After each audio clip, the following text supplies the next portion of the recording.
Okay. Yeah. So I have to confess that like Lindsay and I were talking and I was like, Brittany Gale. I was like, Gale's her middle name, right? And Lindsay was like, no, Gale's her last name. And I was like, I just I had to confirm that. So I was like, yeah, your name is definitely Brittany Gale. So what is your middle name?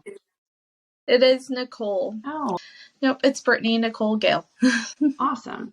Well, Brittany and Nicole Gale, go ahead and introduce yourself to us and to our listeners. Tell us a little bit about yourself, just where you're from, how you got started into guiding, because that's why we brought you on the show. We're really excited that actually you are our first female guest, which we're really excited about. So, just tell us a little bit about you and how you got into what you're doing. So originally I grew up in Cuero, and there's not much in Cuero, Texas, but my dad and my mom, they moved from Houston to Cuero, and they had a few restaurants and stuff like that. But um, my dad has had me fishing since I could walk. He would shut down the restaurant and go fishing. And I don't know, I was probably about 4 years old since I've been fishing with him, and he always um threw lures and never threw bait. So he's had me throwing lures, and yeah. So I started guiding. I got my captain's license whenever I was 21, and I didn't want to go to college.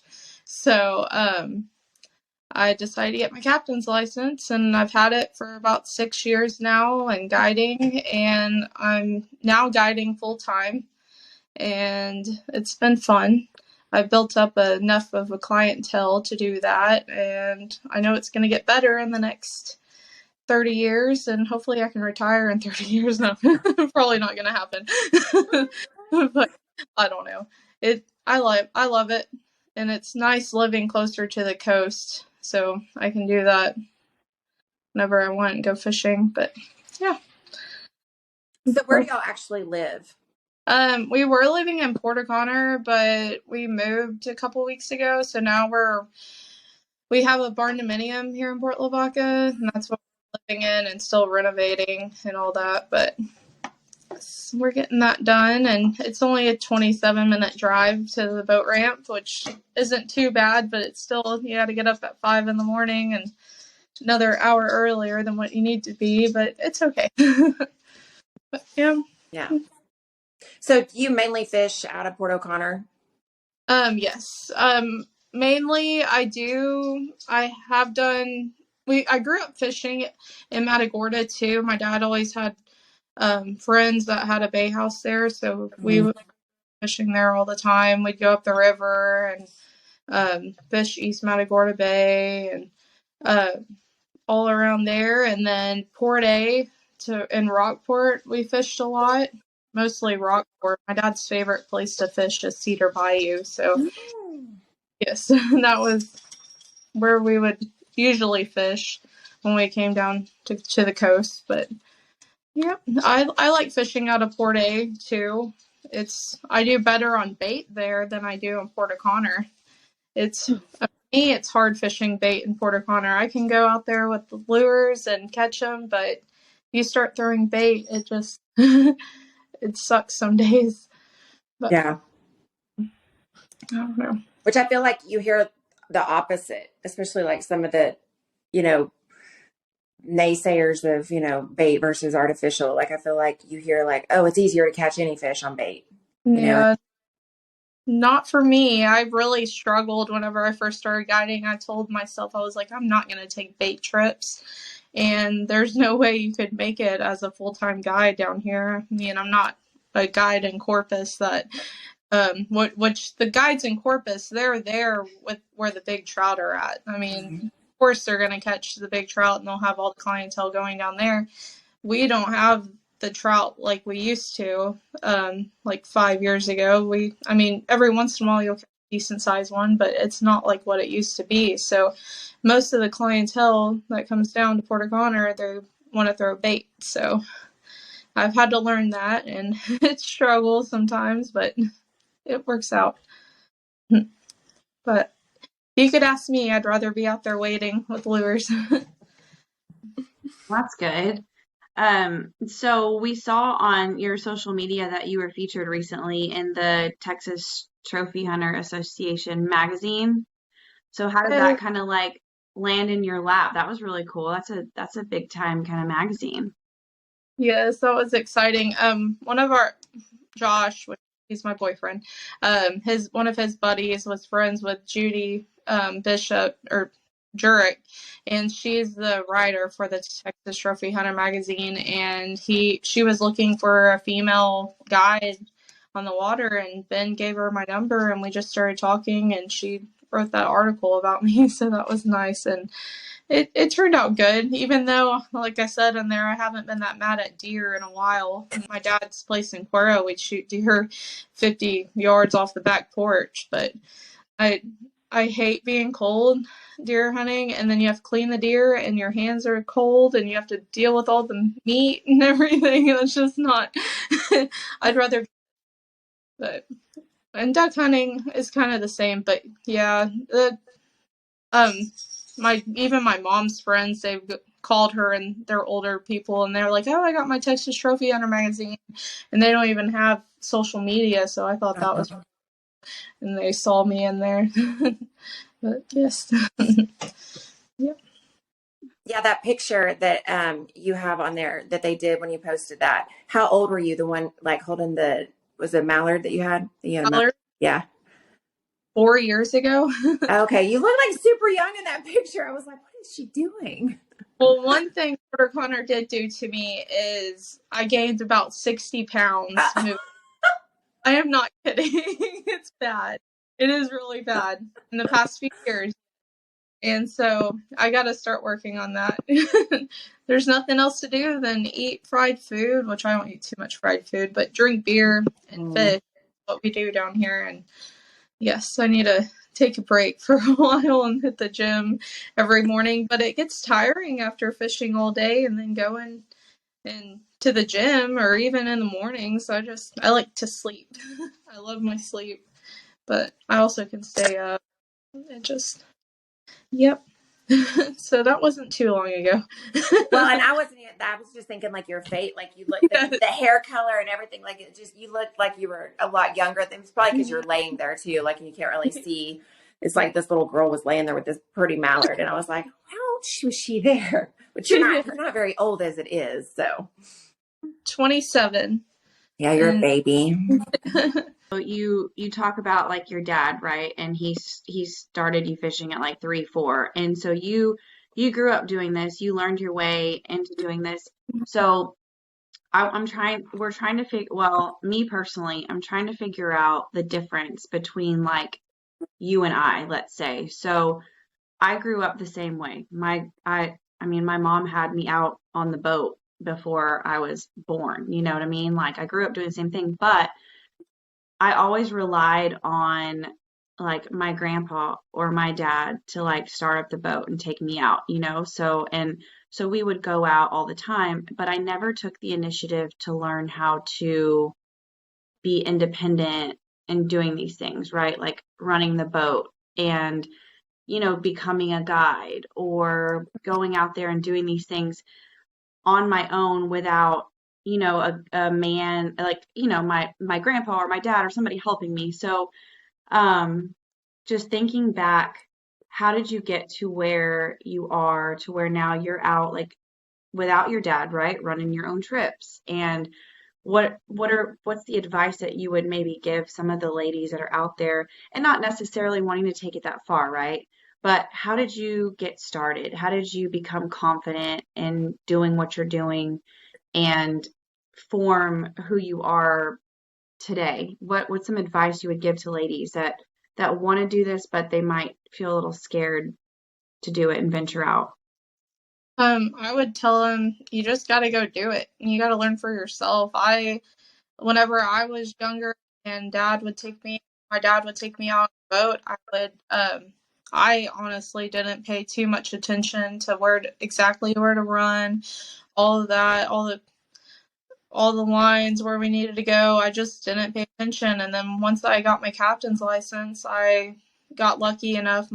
my boyfriend, Josh, whenever I met him, he let me use his John boat, and I would go in the back lakes and I would run where I could. And that's how I learned how to where I could go and everything. And then now I had a Fat Cat boat, and I've only gotten that stuck once. And so, I mean, it takes a lot. I mean, just the water's everywhere. You just, once you go, you need to really pay attention and where you need to be. And I mean, all the water around here, the sand moves so fast. So if you're off by even a foot, you're going to get on dry land or hard sand. But yeah, you just really have to learn for yourself. That's what I had to do. I really didn't have too much help besides Josh helping me a little bit, but one day he was like, "Here, just go out." And one of my first trips that morning, and I was like, "Okay, well, I'm going to go to the dock and I'm just going to go and figure out where I need to fish in the morning." And it just comes natural after a certain amount of time, but it's not too bad. I mean, I'm sure it was really scary when you did that at first. So you just kind of took off by yourself and just went. yeah, I mean, it was, but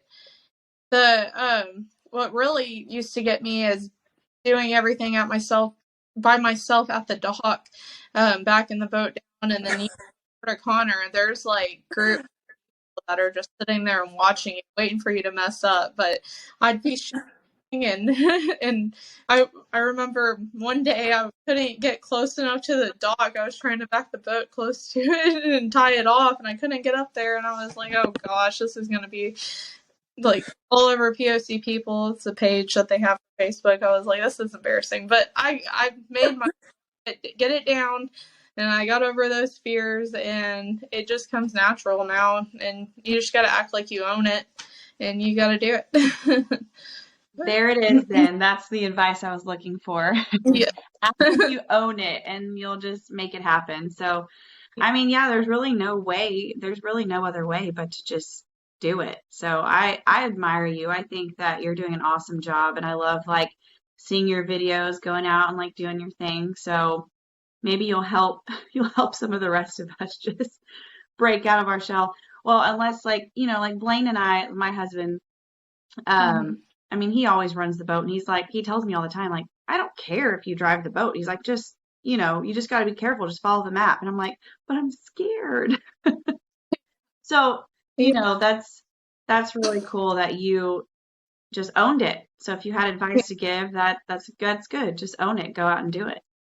Yes, that's all you can do. I mean, if you have the opportunities to go out there and do that, I would definitely do it. I mean, oh. So I just had a flashback because you talk about this POC, what is it called? POC people or whatever, that Facebook page. So last year, Sarah probably knows where I'm going with this, at Legends, I think we were actually fishing the day before. Yeah, we were fishing the day before. And Rebecca, our other teammate, and I had gotten there before Sarah, and we'd fished several days in a row, and it was, it's June, so it's not just easy fishing. And so we were out there, all day, every day. And we finally pick up Sarah, and she finally comes back, she fishes with us, and then we go back to the boat. Well, Clint, our captain, our very dear friend Clint, do you know him? I think you might, like, you'd know him if you saw him, probably. He's just like, "Hey, Becca, man the boat, pull the boat up." And I'm just like, it's so busy because it's Legends weekend too for the women's, right? Mm-hmm. So it's so busy already. And we're just like, she's like, I mean, it was bad. It was, but I was not making the situation any better because I was like, "Rebecca, you got this. Becca, we're floating. Becca, we're getting out. Becca, we're in the middle. Becca, they're coming." And finally, I think before she questioned our friendship, she's like, "Shut up. I got this. I got this." So it's funny that you say you just got to get out there and act like you own it, because that's pretty much what Rebecca did. And like, kudos to her because, yeah, I thought we were dying. Yeah.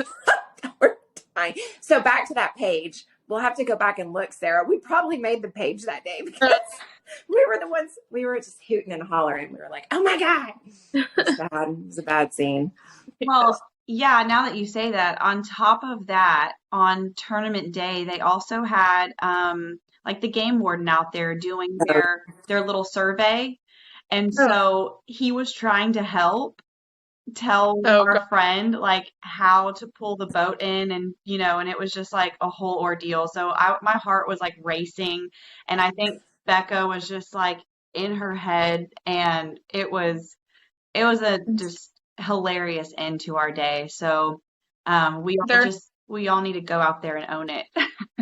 Mhm. they're definitely not game wardens. They're just the Texas Parks and Wildlife fishery people. And I've had a couple of times whenever I'm getting off of the water, and they'll come right up to you right as soon as you're trying to load the boat, and especially doing it by myself because I have to like focus on what I'm doing because I can just get so like overwhelmed. But I know like it's easy to do the boat and everything for me and back it down, but I'm just like, leave me alone. Like, I know you're trying to do your job, but I don't know why they don't wait until you get out of the water and pull up. But that they hate me sometimes, the fisheries people. But What's funny about Becca is though that day she was like, do you remember Sarah? She had her hat pulled down, she had her sunglasses on, and Rebecca is just like the light of the world. Like she just talks and laughs, and she's mm-hmm. like she's never met a stranger. She will talk to a tree. But in that moment, like she was in her zone, and I don't know if it was to keep herself from like backhanding me to shut up, or if it was like she's just so focused. She was like this. Keeping I it. mean, it was like something took over her body, and she was like, I gotta drive this boat. I gotta drive this boat. Great. I hope she hears this. Oh, she will, I'm sure.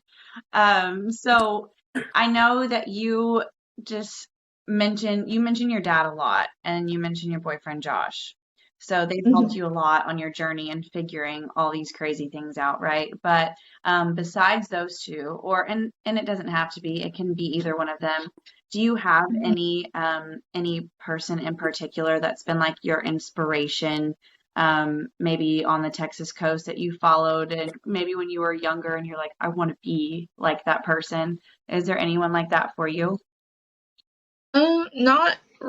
I mean, I do envy a lot of the other guides out there and everything, but I know the one person, she's my best friend now, but Carrie Chatham, she is like, we fish a lot together, even for fun, and then we'll help each other out on trips. And she's strictly throwing lures down here, but I believe she's one of the best, if not the best, in Port O'Connor, artificial wade fisher here, guide here. But yeah, she's one of the best. She'll put them on fish no matter what conditions, and yeah. But that's why I like to fish with her all the time too, because we help each other out. But yes, she's been guiding I think for a few years here, and she's doing pretty good at it. So, but the other guides, yeah, I mean, like I said, our waters here before the freeze that we had a couple of years ago, it used to be easy to go out and catch nice trout, your reds and everything, especially going out of Charlie's and going a little south from there. And we went fish there yesterday, and it's just been dead to me. Like a couple spots hold fish, but you're not catching them consistently like it used to be. And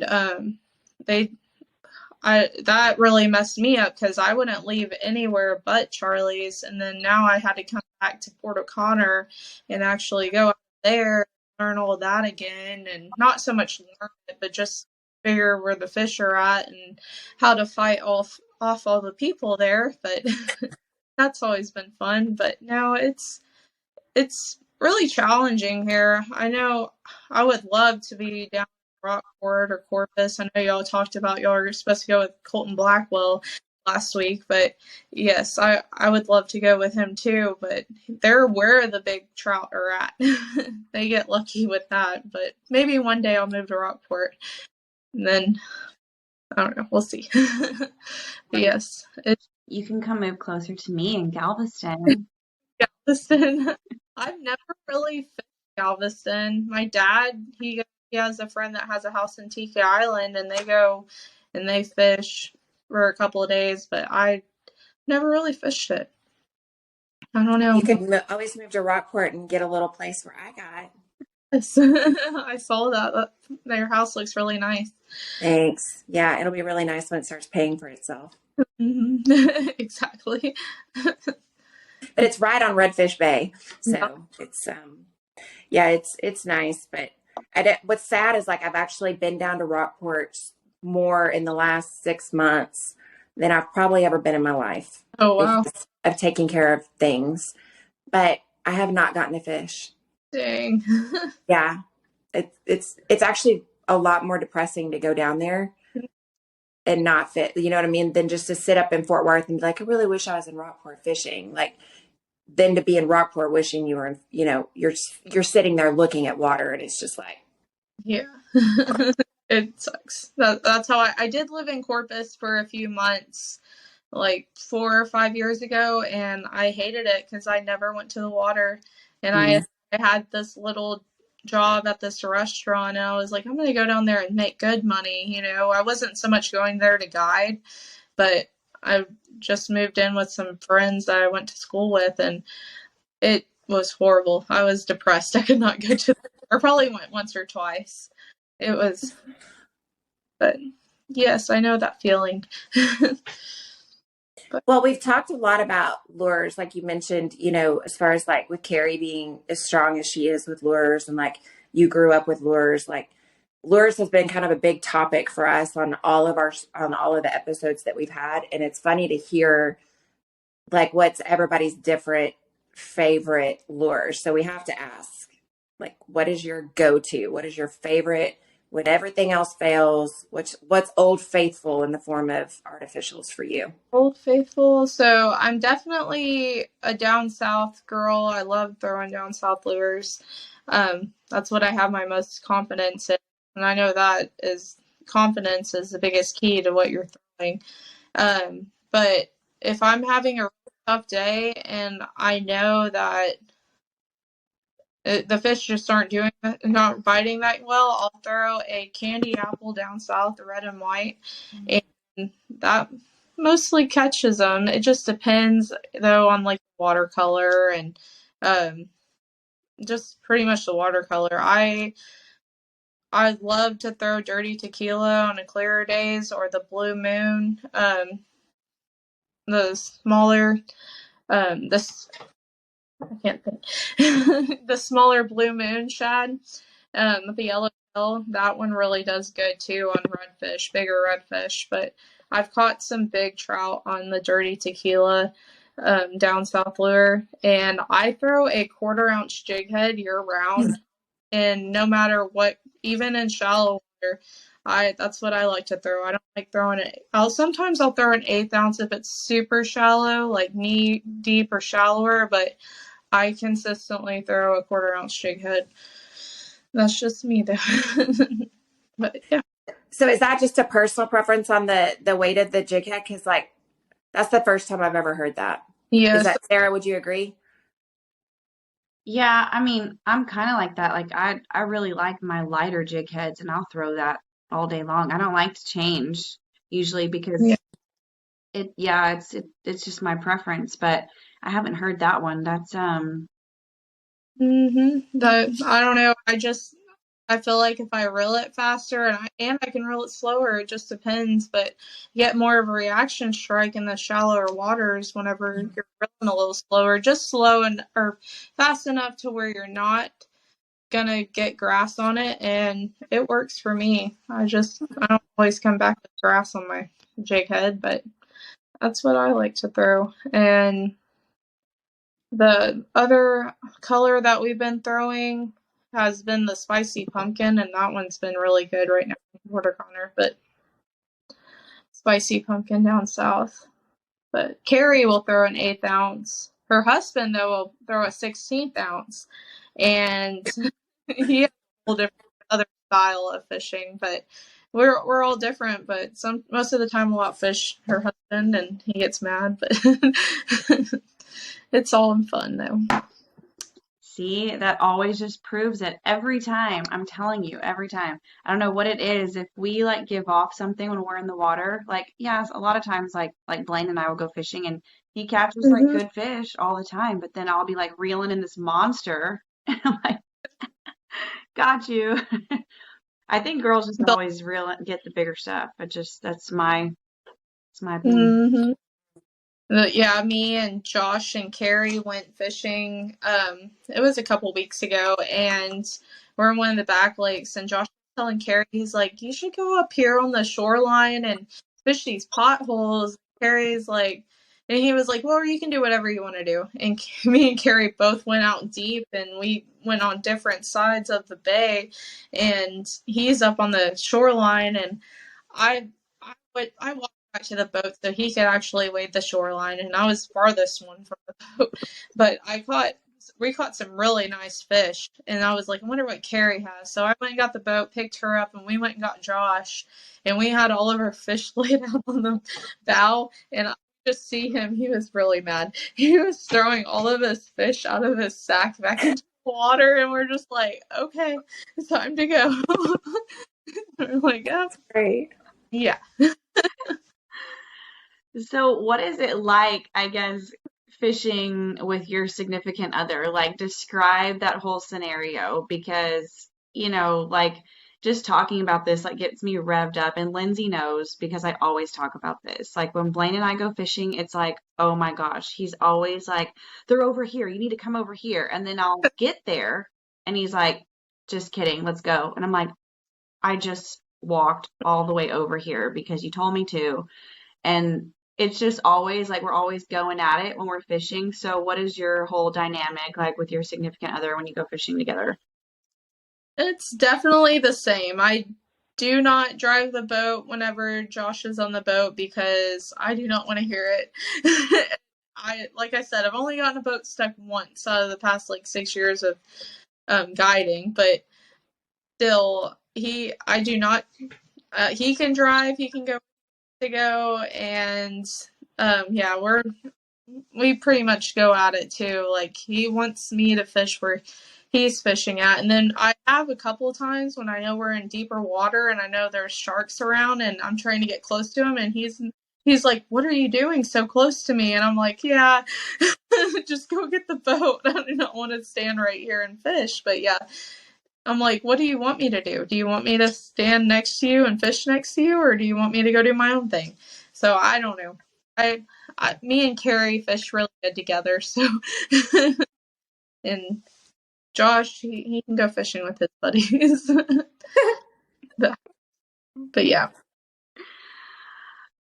So let's go like just in a different direction for a quick second before we get into some other topics. So aside from fishing, we know that you did a lot of duck hunting this past season, so we followed all of your stuff on social media. And so how did you get into duck hunting and how did that go for you this past season?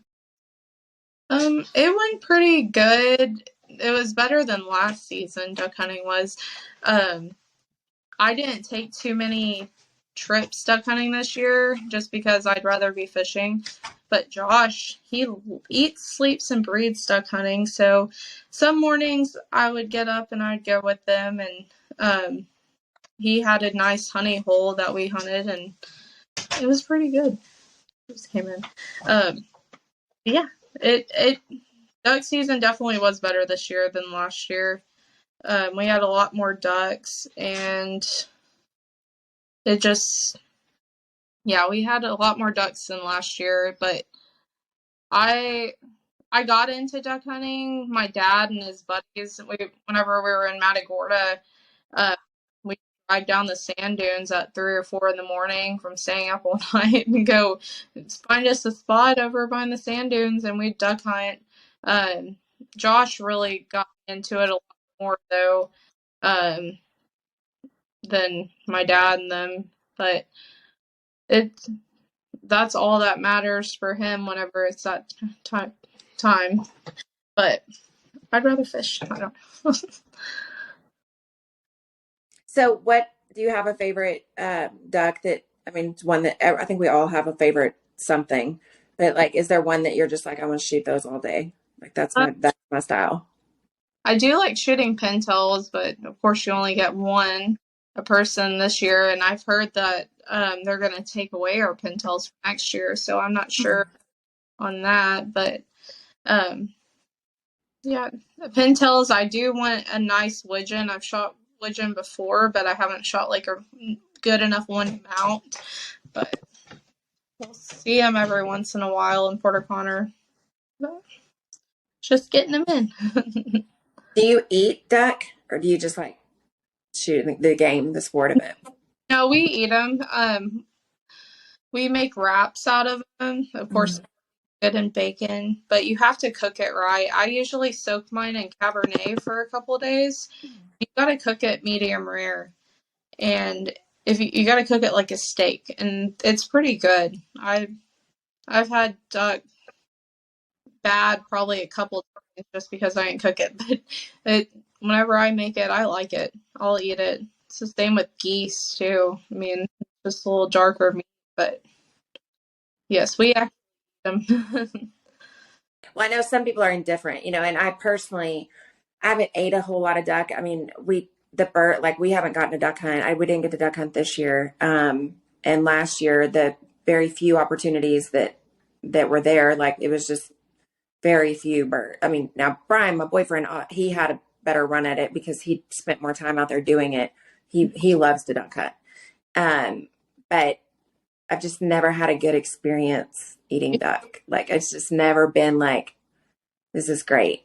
Like this is fantastic. This is the best thing ever. To me, it's not. But again, it is. I have heard too that it's definitely in the cooking of it. If it's so, as we cook a lot of wild game. I should correct that. Brian cooks a lot of wild game.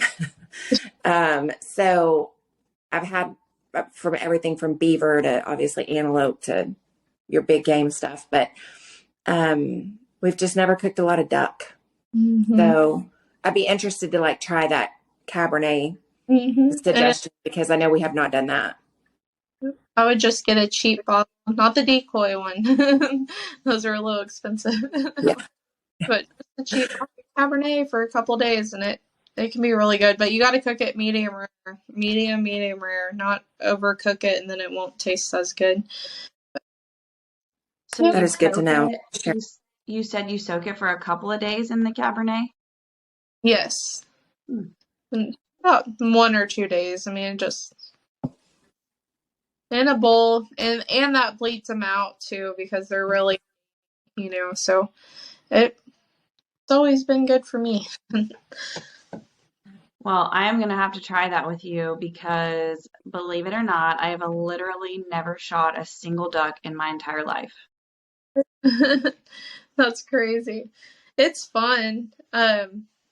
Like I said, I haven't gotten that mad at deer. Well, I think that messed up my my rifle shooting because I was supposed to I did go to this ranch to go shoot an axis not too long ago, and I haven't shot a deer in probably 10 plus years just because I haven't messed with it, or I mean, I'm sure I could have gone and done it, but I just haven't messed with it. So I go to shoot this axis, and I sit in the blind for like 4 months, and I'm by myself too at this ranch, and they're like, don't shoot anything with buttons or a tag in its ear, and I'm like, well, what if I have these axes are like 200 yards away, and all I have is the scope on the rifle, and I'm like, okay. And yeah, I missed twice, and I was really upset that morning whenever I missed again. And I told the guide, I was like, I am just gonna stick to duck hunting. I was like, that, I guess I didn't even wound the animal or nothing. I just point blank missed it. So yeah, I was like, I'll just stick to that. And he said he's heard of like other like clay shooters and stuff like that. They miss deer. I mean, I don't know. I guess you just move or whatever else. That's weird. But I'm I like duck hunting. I do, but I'd rather fish. I'm not a cold weather person, and I don't like just sitting there in in the cold. I'd rather be moving around and fishing. But yeah, no, you definitely need to come down and go duck hunting with us, or y'all do. I want to do more girls trips and I mean, get more girls going and stuff like that. I mean, it's good for everybody. You'll get to come have a good time, and it's good advertisement and all that. But yeah. Yeah, I'll tell you what, I will come down and duck hunt with you next season Okay. if you come up to the deer lease I will. and come shoot a doe Okay. or a pig or a Okay. coyote or anything that walk. No, I'm kidding. But yeah, no, because, and I've told Sarah, like, she's going to have to make a trip up here too at the least. Like, we're going to have to do like a girls' weekend or something, because we typically allow visitors after like your main, rut time. Because we'll have like a period of time where we'll shoot does. But yeah, we definitely shoot hogs, That because there are plenty. But yeah, I would definitely be down for a duck hunt. I think that would be a blast. No pun intended. I like to scare the little shits, so I'm not like a great shot with ducks. mm-hmm. But it's fun as hell to scare them. Send it. Yeah, and maybe get lucky. No, I'm kidding. I will say I was the only one to shoot a dove last year. Mm-hmm. Wow. There was just, well, again, we did not have as much time. I didn't personally to get out and shoot doves last year, but I think there was one, we got out on 7. That actually probably could have been a good evening, but a thunderstorm rolled in, and it was like one flew up, from the sunflowers. I thought, ooh, Yeah. Got him. That's awesome. Yeah. So, okay. So I want to know, since we're on the topic of like duck hunts, and then we kind of switch back and forth, and like, I think this probably applies to both, but is there like one thing that just irritates you that people do? I say the word irritate, but like a pet peeve whenever it comes to people that, you take out on a trip, whether it be duck hunting or fishing. Is there just, it could be anything random. It's not anything specific, but like Tim's was what that surprised me. Like when they slammed the cooler lid. Yes. Yeah. So do you have a pet peeve like that? Number one, because we need to know, because we're fixing to come fishing with you and we don't want to do that. But 2. Okay. Yes, the cooler lid is one of mine, but I would like for people to have better balance. I mean, I know whenever I have wade fishermen or I'm going to a duck hunting spot, you always got to keep in mind, like, you have these people that they probably can't walk in a little bit of mud or much of anything, but that's where the fish are at, or you got to get there to the duck blind. I wish people had a little bit more balance and ability or agility to get to the spots and fish on it. I mean, sometimes it makes it a little difficult, because it's like you can't do too much in that area. If they want to wade fish, like, oh, well, I'm going to go fish hard sand in the cold winter, and that's not where the fish are at.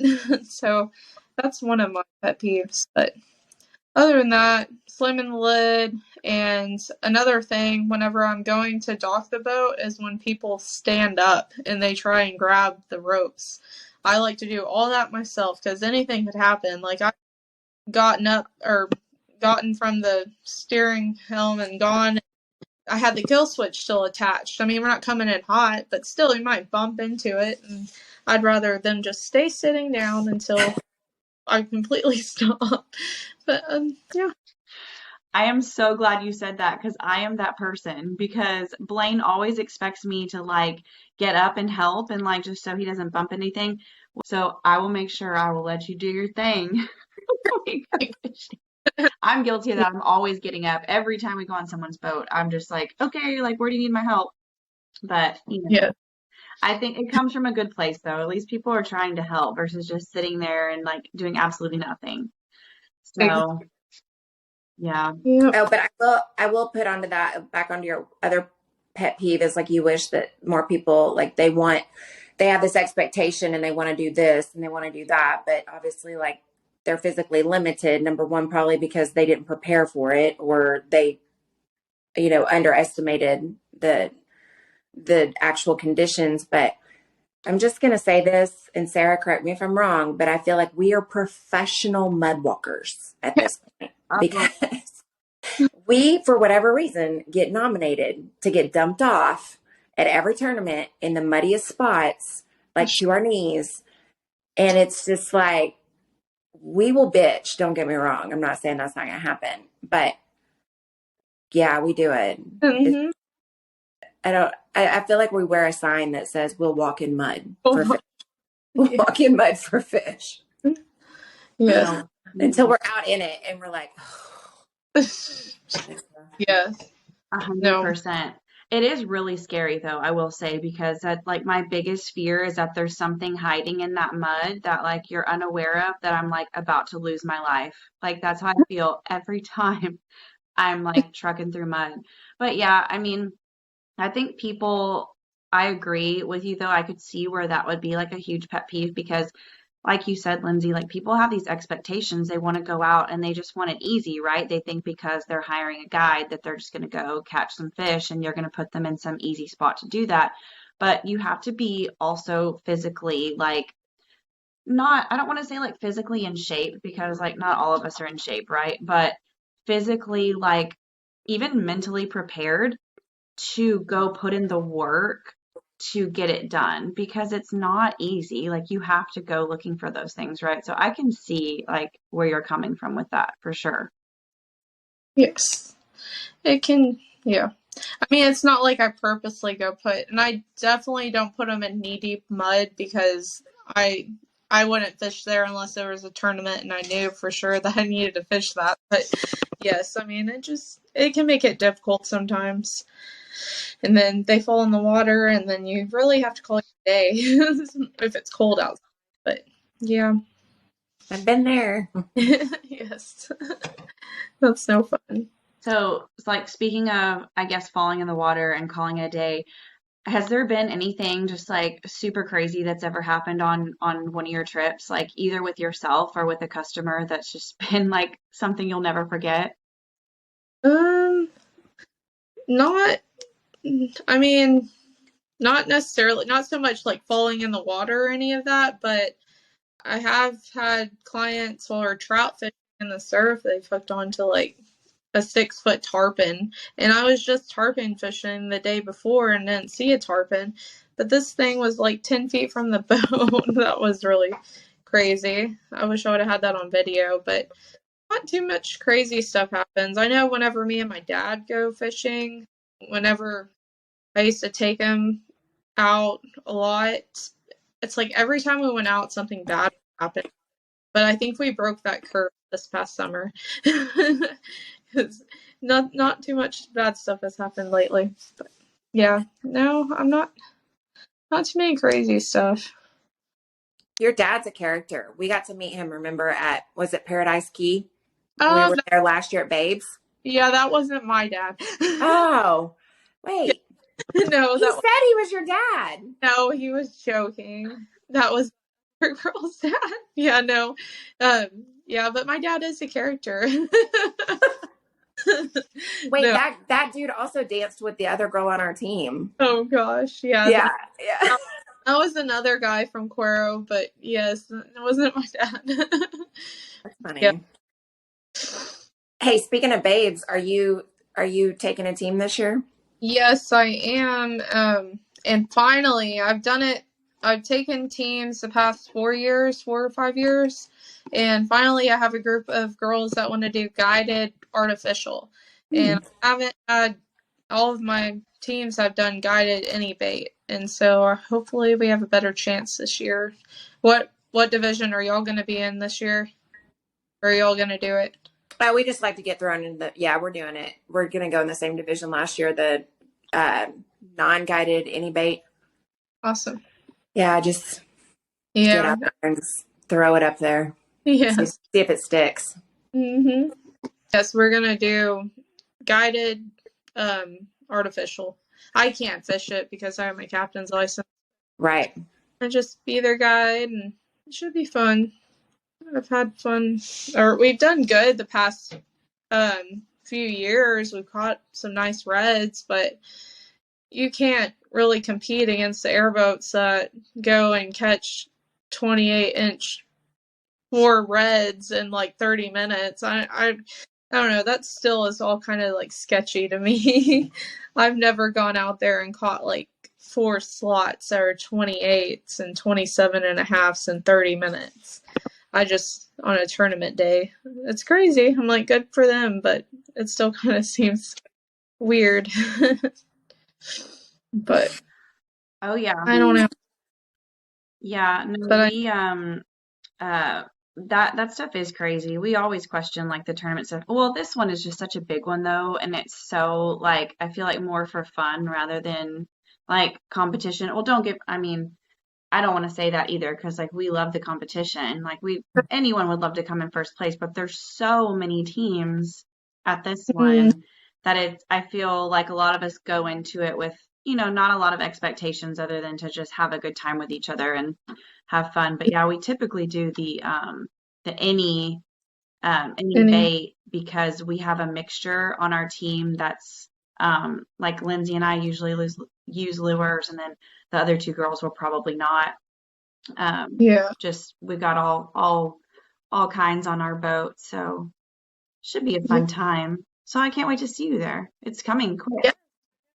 No, it'll be here soon. It's gonna be fun. Yeah. Well, and Blaine is our captain again this year too. So he's got his hands full. And well, Sarah touched on like the dynamic of them fishing. And this is probably, I say that I feel like I've talked about this on every podcast, but I just feel like everybody should experience a fishing trip with those two at one point, a wade fishing trip, because it's the highlight of my tournament weekend, just watching them too, because it's hysterical. Like they're like brother and sister out there. Just I feel like they're gonna do good out at any moment. Oh my gosh. Because he'll be like, "You're not walking fast enough," and she'll be like, "I'm walking as fast as I can," and he'll be like, "You need to get there. You need to get there," and she's like, "I'm getting there," and they're like 200 yards away from each other, mind you. So this is going down.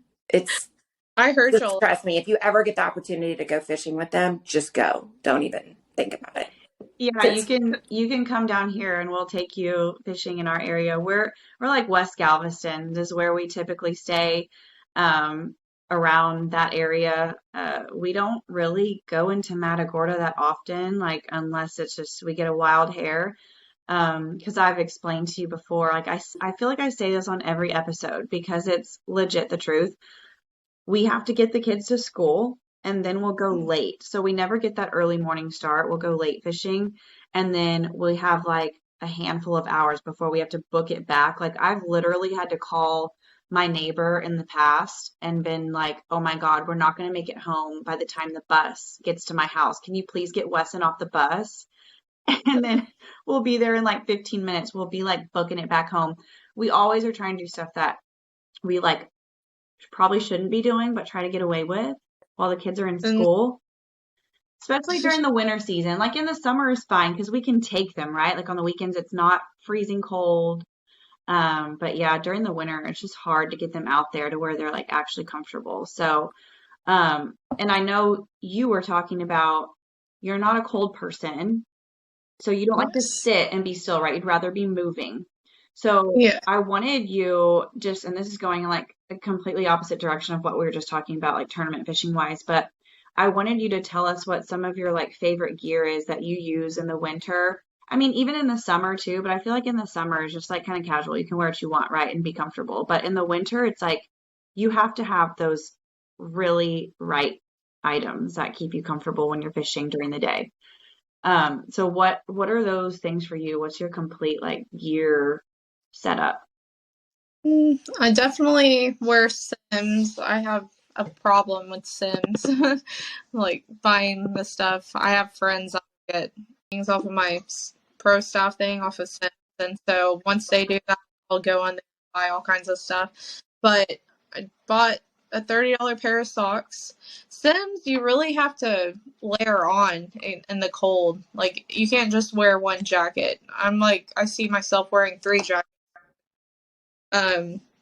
But the waders, I like the Z's, the Guide Z waders, but every year the zipper has busted on it, so I've had to send those back. So I bought 2 pairs of waders, and I bought the cheaper pairs, which the ones that are cheaper for Sims, which you don't really hear cheaper, is they were like only $100. So they're way more comfortable than the zipper ones, I think. But if it gets really cold, I'll go get some neoprene waders from Tackle Town. They're only like $100. But yeah, Sims shirts. I love their shirts and their shorts, their leggings. They're all comfortable. Fishing gear. Is that what y'all are talking about? Yeah, like, I mean, like, what boots do you wear? Do you Oh, like? I wear those lace ups, the Sims. I'm not sure what they're. I guess the reef lace up Sim ones. And then during, like, if I'm not wearing waders, I have the green or tan, like sand Sim boots, and those work really good. But and I don't really wear socks with them, even though I do have the neoprene socks. But those seem to be pretty comfortable and all that. Because we're mostly fishing sand during the summer, not so much too much mud. For wade gear, I did get sent like, the Gorda sling. Don't y'all use the Gorda Mhm. sling? I have one of those too, which I like it. Carrie wasn't too hot on hers because she didn't like it in her chest area, but that's the only reason why. And I mean, we had gotten them before the freeze out last year tournament, and we didn't wear them during the freeze out because we didn't want to change anything up, and we usually just wear the belts. And I hate having so much stuff on me, but I just have my Gorda sling rigged up with the tie-off rope with my bag, and I'll have my bogas. But another thing I never used to do is wear gloves, and my hands have been getting so torn up from the redfish and trout and whatever else, and those gloves have been a lifesaver. I'm not fishing anymore without gloves unless I forget, but yes, gloves are definitely a thing. What kind of But gloves do you have? my mom got me some toadfish gloves. I think that's what they're called, and then maybe something like that. But and then I also have the Sims ones, but those toadfish ones seem more durable than the Sims. And I don't want my hands to be so bad whenever I get older. The sun. Yeah, the sun alone, let alone the fish. Yeah. Mm, Okay, so I have one more question. I do want to talk about this because on our last episode, we talked with Captain Brett Sweeney, and he talked about, I kind of like really honed in on this because there's been times where I've fished with him or somebody else, and they've been like, I had a date to fish with them, and they were like, no, we're not fishing today. No, we're going to reschedule or whatever. And so he talked about like the country club, I think is what he called it, the country club weather, where it looks great outside, or there's just storm clouds, but it's not really raining, but it's horrible fishing conditions. And so I think I want to start like going forward, especially when we have like our guides on the show.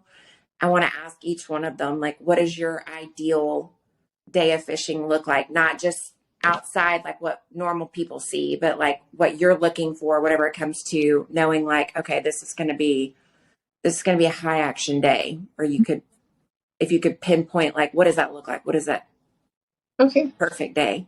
I like whenever it's a low pressure day. Of course, every guide probably does. And whenever it's high pressure, it's just like what we had before these fronts that kicked in over spring break. That made it for really tough fishing. I like an incoming tide, and I like higher tides.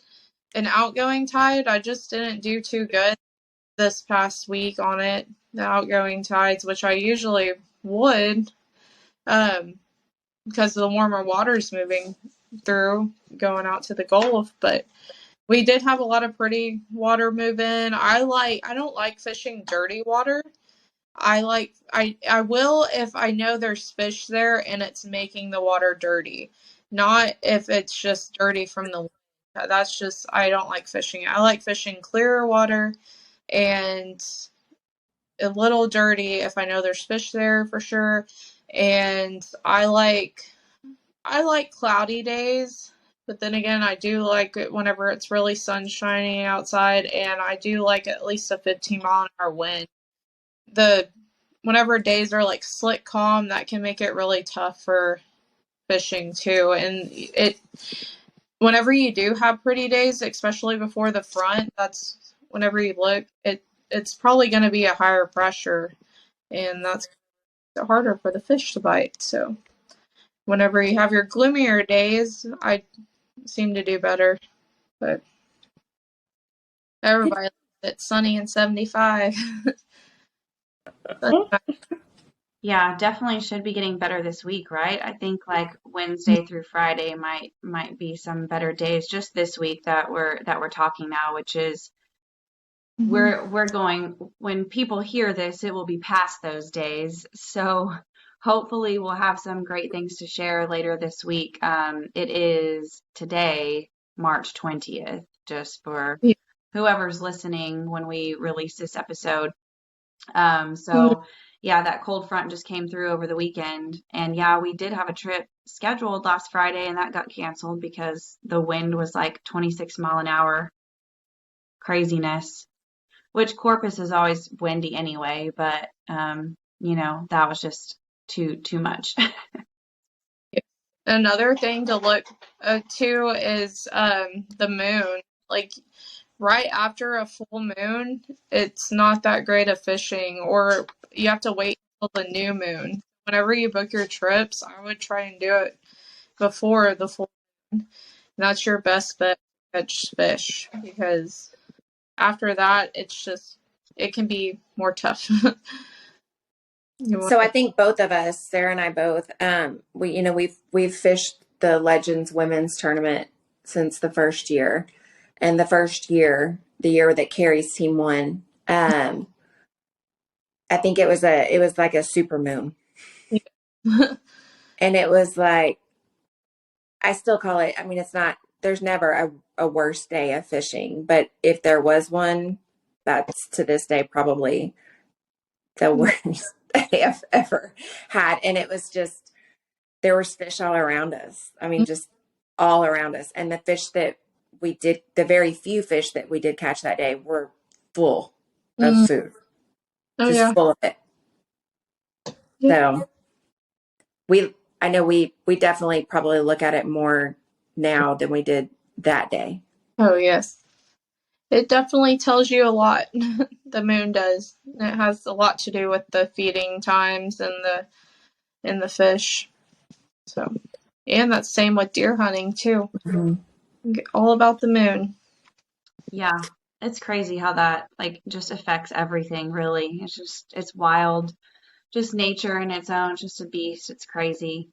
I wanted to ask you, so when I reached out to you a while back and asked you if you would do this with us, I know you were thinking about going to Florida for a period of time, I guess over the summer, and then you said now you're not going to, but you might next year or something. So, what's your tie to that area, and what changed? Why are we not going anymore? Because I wanted to come visit with you there. Well, me and Josh, whenever we first got together, he took me to Florida, and he had been going like every summer and driving and trailering his boat down there. And he took me, and they had gone with a couple guides, and then they learned how to like where they needed to go and stuff like that. And then they finally went and found their own little holes, and they started catching snook. And you can go right outside of the Jupiter Inlet right there, and the St. Lucie Inlet, and go.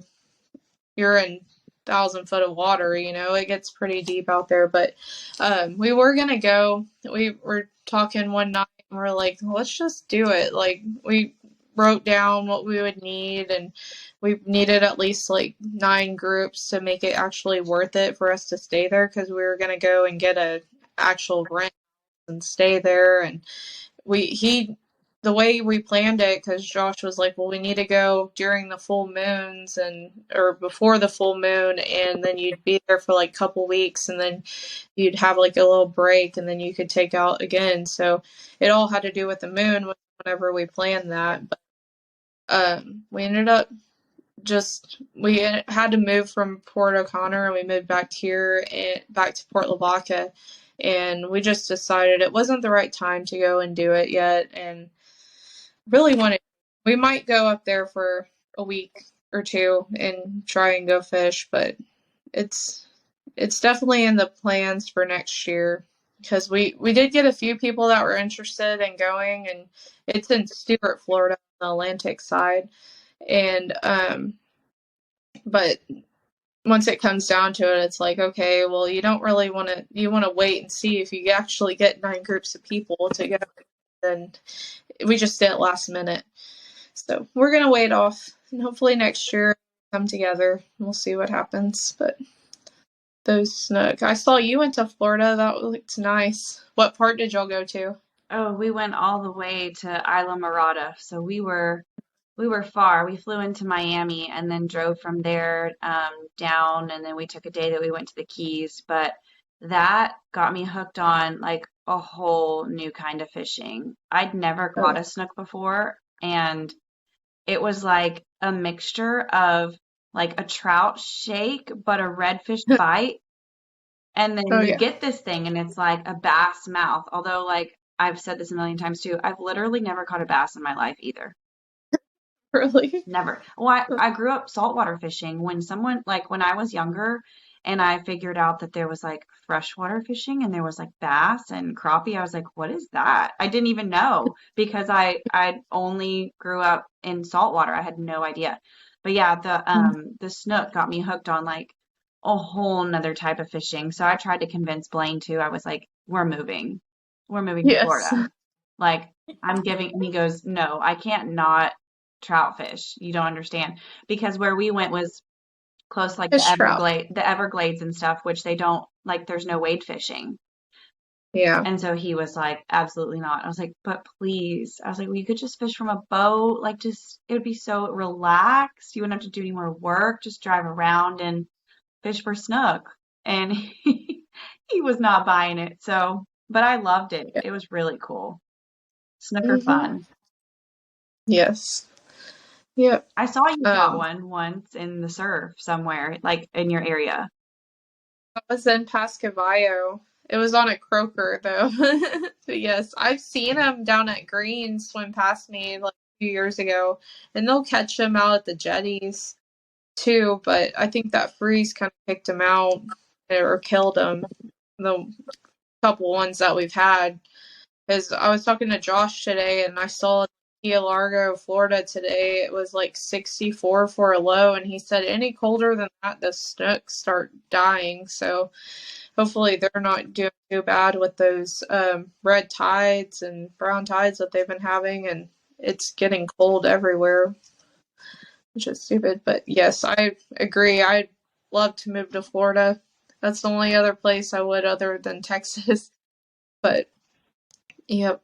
They have some of the biggest trout over there where we fish, by the Indian River and all that stuff. So Josh had caught the last time me and him went, he caught like a 31-inch trout one night when he was out there. But yeah, I definitely want to go back soon. Just have to see what happens. Yeah, so since you just mentioned that, what is your personal best fish or what is the one that you're still searching for? My personal best it would be 28 and a half, I believe it was. I was with my dad. we were fishing down by Greens, and I was throwing a little top water, and I hooked onto it. At first, I thought it was a redfish, and I was kind of horsing it in, and I got it closer. I was like, Dad, this might be my 30, and I'm freaking out. I really am. He's like, why are you shaking? I was like, I'm excited. And we measured it. It wasn't 20, it wasn't 30, but I'm still looking for a 30.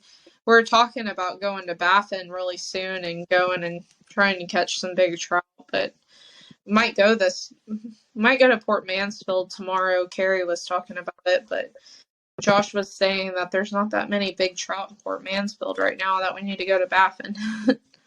So I don't know. We'll see what happens this week. Yeah. Now they don't have it tomorrow. But yep, what's y'all's personal best? Oh, girl. Saltwater. I've caught all kinds of redfish of all sizes, but my trout, I'm still just searching. And like I said, I've said this every time. I don't get to go fishing in like big trout season usually because I get stuck babysitting. And I can't complain because the kids are only small ones, So I just tell myself like it's just not my time right now. I'll get to go big trout fishing, when I'm older and the kids are grown. So, but shoot, gosh, I think my personal best is like 25. No, I take that back. Well, I'm talking about like winter trout fishing. So I've caught a 26 in the summer, Mm-hmm. but it's not the same Yeah, because the I kid's know. skinny. Yes, that was whenever I caught my 28 and a half. She wasn't fat. It was springtime, I believe, or maybe fall time, but it wasn't cold yet because I was wet waiting. But I have caught some bigger, like 27 and a half inch, and they've been kind of fat, but it's still not a 30. No. Just And one day. there's a big difference. Just like they're so much heavier. They fight so much harder. And I say this like I've caught one, but Blaine and I did a tournament together like 2 winters ago. And I swear on my life, that was his 30. I was right next to him. He was freaking out, like what you said, he was shaking. And I was shaking because I could see it coming and I could see it in the water. It got all the way up to him. I mean, like distance, like this. And I was like, please let me help you net it. Like I'm freaking out. I always carry my net. I know a lot of people don't like to carry a lot of things on them. I carry my net because you just like never know. Like if a fish is barely hooked, Lindsay can testify to this. If a fish is like barely hooked and it's like in the money or not in the money situation, you do not want to not have your net. So I had my net and I was like, please let me help you. And he's freaking out, right? Like shaking. He's like, no, no, no, I got it. I got it. I want to do it myself. Of course, he pulls it up and it's right in front of him. I swear it was a 30 and it popped right off and just swam away. And he almost like dove into the water for it. But it's just I've seen big fish. I've been with Blaine when he's hooked in a big one. It's never been in the cards for me just yet. So I'm hoping I'm with you. We're looking for that one when we have some more time on our hands to go look for him and go find him. It's work. Yeah. It's some serious work. Yeah. Yeah. Yeah, I've lost a big trout, and I know it was probably 30. I had clients and wade fishing, and we were catching a bunch of sand trout, and I think it was around summertime, but I was throwing a dirty tequila with a 1/4 ounce jig head, and I let it hit the bottom. We're probably in chest deep water, throwing out into the middle of this lake, and I let it hit the bottom, and that trout got hooked, and it jumped out of the water. It looked like it had 4 or 5 sand trout in its stomach. Out of pictures, I've never seen a trout this big, like in magazines or anything. Like I've never seen a trout with a stomach. It looked like a 15-pound bass jumping out of the water and shaking. And I was like, holy crap. And I told the guy that I had behind me, he's a veteran, and he starts running. He only has one arm, but he starts running with his net to come help me. And this trout like starts running towards me and jumps out again. And the lady Oh my God. wasn't touching fish, so I'm just like, I don't know what to do. I'm like, I'm gonna try to get this myself, but it ended up getting off. If I would have got that trout in though, it probably would have been a record. Like, I'm not even exaggerating. I fished that spot for months after that. I was sick after I lost it, but that trout was huge. It probably had the trout in its belly of the same kind of size trout that we were catching last year at the Legends tournament. Yeah, that thing. Yeah, it's crazy. The trout here in Port O'Connor, it's just, you're either on them or you're not. Like, you're gonna catch, I don't know. It's been definitely different since what it used to be. Yeah, that's kind of sad, but hopefully it gets back to the way that it should be. And I think that everyone's kind of been made more aware of what's happened and everyone's kind of doing their part. I mean, even redfish, I feel like it's not as easy to catch them as it was either because it's like, okay, well, like let's leave the trout alone and then we're gonna like go after redfish instead. And it's, you kind of gotta just pick and choose, if you're like not taking dinner home and eating it like tonight, then might as well just let it go. For sure. But I know it's hard for you being a guide. You have clients that like want to take home fish like every time you go out. Yeah, I know. I'm probably have a lot of pain from keeping fish whenever we do, but it never goes to waste. Like, I don't even have any fish in my freezer right now because it literally never goes to waste. And we do eat a lot of fish. We caught trout yesterday and we went and had it cooked for dinner, and yeah, we definitely eat a lot of fish. Or I give it to my dad and they have fish fries and stuff like that. But it's not every time. I used to be like really preservative before the freeze, and I would never keep fish. And one of my friends would always be like, "Can we keep fish? I want to eat it tonight." And I just kind of wanted it for pictures, and I'm like, I guess. And I would take it home and eat it, but still, I'm like, I used to turn everything back, and then now we keep a lot more, probably more than we should sometimes, but. It all gets ate, no matter what. What's your favorite way to make fish? How do you eat it usually? I really liked grilled fish or sauteed with vegetables, and I like trout tacos. I like fish tacos a lot, but I'll eat fried, but I only eat like a few pieces, and it's just I'm over it. But yeah, I'll just saute it with a bunch of vegetables and throw it in a taco. Sounds That good. sounds good right now. Yeah. Jinx. Sounds good. It makes me sad that I don't have, because obviously I don't get to fish as much, not living there. But when it comes to deer meat, we've got 3 freezers full. But I love, love, love redfish. Mhm. Like, Brian cooks it this one way, and it's like, he either does it with the redfish or he does the fried fish. I know you said that like you eat it and then you're kind of like over it after a couple bites. If you ever get up here and we have some, or you can bring some, we'll cook it for you. He does it this way. We cook it in, or he cooks it, should I say, in like beef lard. Oh, It's like beef tallow. It's so good. But then like with flounder, he'll do I call it like the Mickey D sandwich.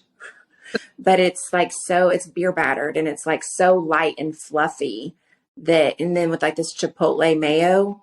With some pickles, it is legit. That is good.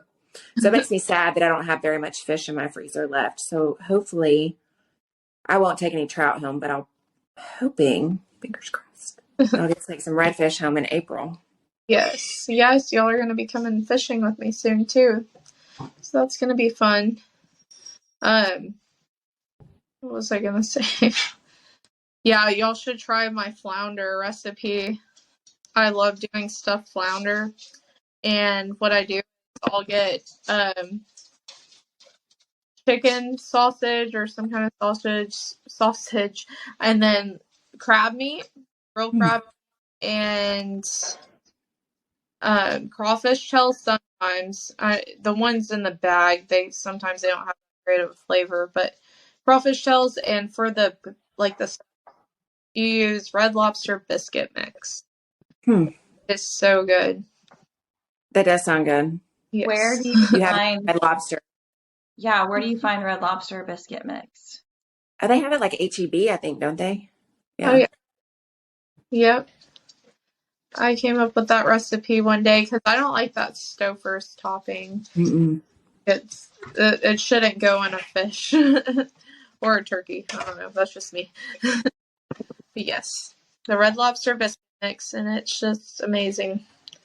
I was catching a flounder like once a week whenever I first got that recipe, and I was making them. I was like, "This is a $50 flounder with the real crab meat." I was like, "Slow down." Yeah, that sounds good. I never thought about using that because I don't like the Stouffer's either, and I personally don't even like turkey and dressing. Yeah. So I would think it just gets like mushy, like it just reminds me of like breaded dog food. So that does actually sound really good. I have to try that.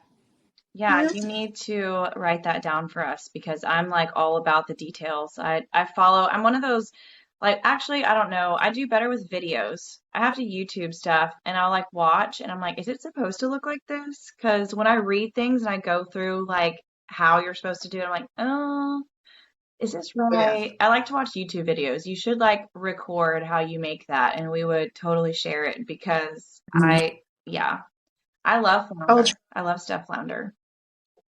For sure. Homework for you. Yes, exactly. You now have homework. You just didn't know that was part of this podcast.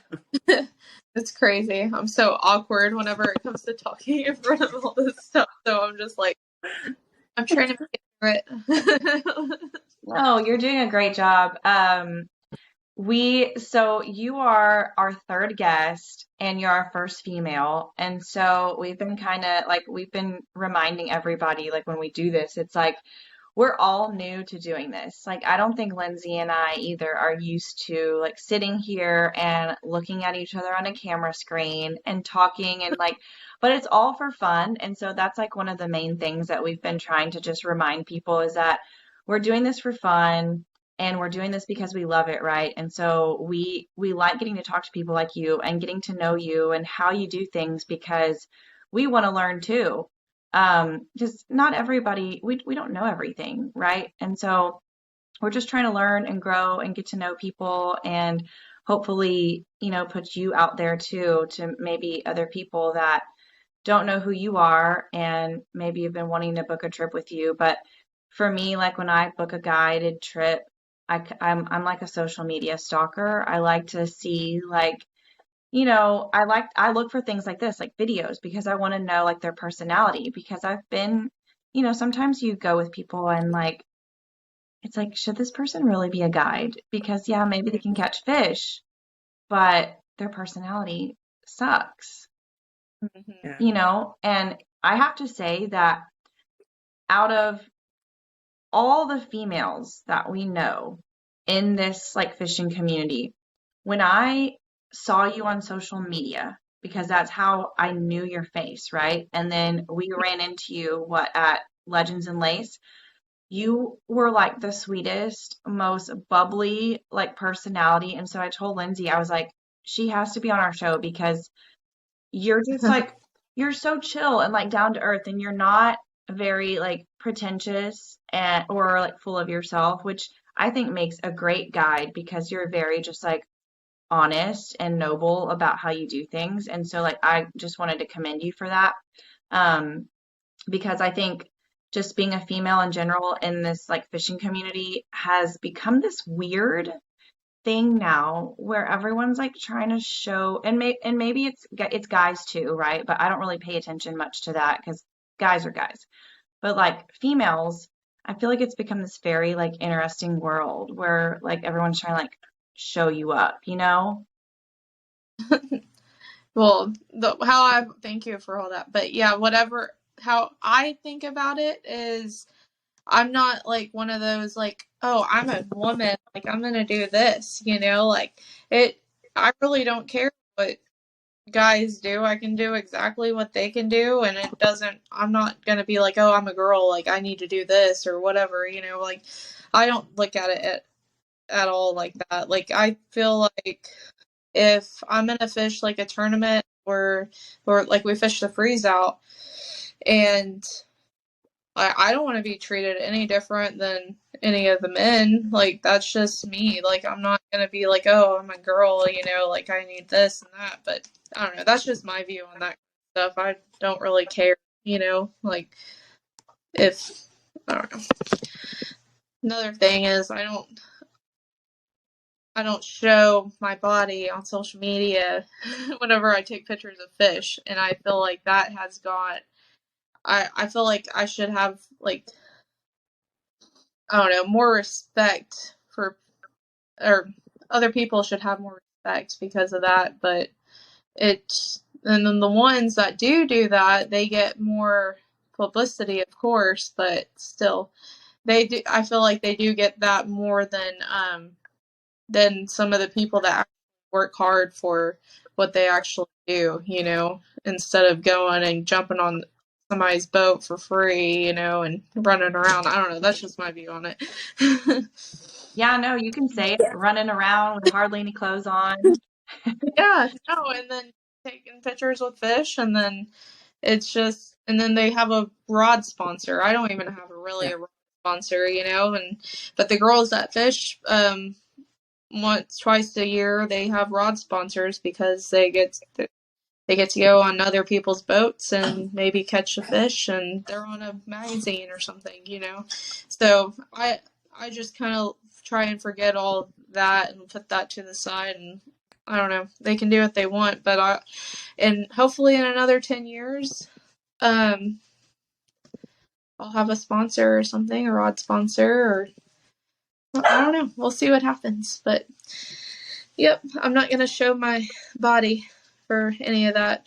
So we'll see. Well, and I know, like, when I see those pictures, it's kind of funny because I just kind of laugh because I'm like, yeah, I definitely don't know how they're keeping all that shit in one place whenever they're doing what we just did, because that's not how that goes. Like, Mhm. there's no possible way. Like, that's no. Like, I'm usually like covered, especially in the summer, like when we're wet wading. Like, I've got pictures where we get back on the boat and we look like mud monsters. It's like, how do you look so clean and shiny? Oh yeah. That's not reality, but you know what they say. Everything on if you saw it on Facebook or Instagram, it must be real, right? For sure. Yeah. But no, I know, like, back to what Sarah was saying is like there was a couple of times where the one thing that we kept saying about you was like you just seem so genuine. And Yeah. and that was one of the main reasons that we wanted obviously to have you on the podcast, but wanted to get to know you better too, because that hasn't always been the case in some of the, conversations we've had with others in the community. And so like it's nice to like have somebody else that just genuinely just loves the community, the respect of the water, the fish, and just loves what they do, Yeah. and that at the end of the day is what makes somebody good at what they do, in my opinion. Thank you. Yeah. So, I guess before we close out, we wanted to also ask you if maybe you had any questions for us or any piece of advice you wanted to leave us for our podcast. I know you have been, not only are you have been like a really great person to get to know, but you've also been a really fun supporter. And we've had a handful of people like Lindsay and I was going to pull my list up here because while we're going on this podcast, before you answer that question, Lindsay, I made a list since we talked about it being St. Patrick's Day this past Friday. We wanted to do a quick run through of everyone who has actually reached out and supported us, which we thought was important to make this podcast continue to go and just get this out there. So Blaine and Brian are our significant others, right? Brett Sweeney, Tim and Andel, and Elizabeth, his wife. We have Jen from Babes on the Bay, who runs the Babes on the Bay tournament. Have you met Jen, Brittany? I don't think so. No. Okay, you need to meet Yeah. her this year. She is another like really sweet, just female who I feel like is very genuine as well, like in the fishing community. Megan Strimmel, who is that how you say her last name? She's going to be Yes. on our Babes on the Bay team this year, so we're really excited about that. I've never met her. And then Custom Corky has supported us, the Speckled Truth, Matagorda Outfitters, the Lingerie on the Bay dudes. Oh, Brittany, you need to fish lingerie on the bay in Andrea. Matagorda. Oh, yeah. Yes, we need to talk to you about that. We're gonna have to talk to you about Yeah, David's Tackle Box, and then we have a hype girl. She's our new wade fishing friend, Chelsea. We took her wade fishing for the first time, 2 weeks ago, and I thought she did phenomenal. Like that's what we're trying to do is just like I have some friends that are interested in doing this, right? But I don't have a lot of them. And so I feel like it's just a fun, like learning, growing community for just females in general who have never done this stuff and they want to. And then let's see, H&H rods, um, Waterloo rods. And then you, I feel like you have been like a really great supporter of the podcast. And so we just want to thank you for that and ask you if there's anything that you'd like for us to cover or have any questions for us. Not really. I mean, I'm excited for y'all to come down and go fishing. I did start listening to the podcast. I know I've been a little busy, but I get so like off track sometimes. So, but no, I'm gonna try and catch up on all these, and I think y'all are doing a good job. Though I'd listened to the first one, so well, I got to get through the other ones.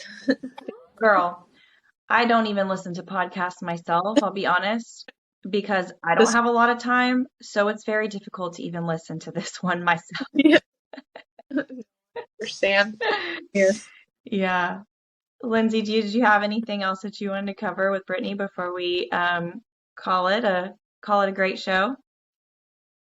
No, I don't. Like you've been like super helpful on like your feedback, and I am gonna get you to come shoot a deer Okay, for this sure. spring, Oh, and we'll get you out there and like get Brian to like help you like with the whole I'll shotgun versus rifle, and I'll give you some of my binos too, so that like you're not just out there winging it with a scope. yeah. I have a really good scope on my rifle, but I don't know. I think you probably might have been a little disadvantaged there with the tag or whatever buttons. But yeah, no, it was really fun. I'm glad you did this, and I know we've also talked about we haven't gotten anything figured out, but I know like because Carrie's one of your best friends, but you want to put in her little ear that her and Debbie and the other lady that was on their first team, they are also on our list of people we would love to have on the show. So as the first, tournament winners of that series. Awesome. But now we look forward to coming down in a month or so. Okay, me too. I can't wait for y'all to come down. Thank y'all so much. I am really, really excited to fish with you in like a month and y'all, let's just like say our prayers Let's pray now. Oh, yes. that it's gonna be a good weather day, seriously, because we went with Brett a couple weeks ago, which I think Lindsay, you've been with Brett a few times in between because it's been a long time since I've been with Brett fishing. And then we scheduled that other trip in Corpus and that got canceled. So you're our next official like guided trip that we have on the book. It all rests on you. Yay. So all on you now. No We're pressure. going shine. We're not canceling. No We're going to pressure. make that POC friends page or whatever at this point. I mean, like these three women. No, but for sure. No, we're going to go. Rain or shine. Yeah, no pressure or anything, but I've literally never won a damn thing in my life, so I'm really excited that I won that. We want to thank you for joining us today and just giving us your time. It's been so fun, like getting to know you a little bit better. So hopefully, rain or shine, we will see you at the end of April, and then we'll get lots of fun pictures and videos with you then, and really, really get to know you, right? For sure, yes. Yeah, we're gonna make it happen. Oh yeah. Thank you all so much for having me on the podcast. Oh, and hey, Brittany, if people want to fish with you, Mm-hmm. what is the best way for them to fish or duck hunt, obviously, for them to get in touch with you? Like, do you want them to reach out to you on your social media? How do you want us to get them in touch with you? I mostly book all my trips through Facebook or word of mouth. So, but my phone number is. Do you want me to say it, or We'll put it on the put it on post. there? But if you want to tell us what your names are on your, because we have you on a couple of things, because I think personally, and then like we follow your business page too. But Yes. what's the name of your Facebook or Instagram page you want them to go to? I would just go to Gale Force Outdoors on Facebook. Gale Force Outdoors, and that's where you can reach me. Instagram's more like my personal blog, more than actual advertising for fishing trips. So, Okay. yes. So we'll link that on the when we announce the podcast or the episode, but we'll also put your phone number in there so that it's easier for people who aren't really like super engaged in social media. Okay, awesome. Thank y'all so much. Yeah. Well, we will see you soon. Okay, sounds good. Can't wait to go titty deep with Brittany Gale. Bye, y'all. Bye. Thanks, girl. Thanks.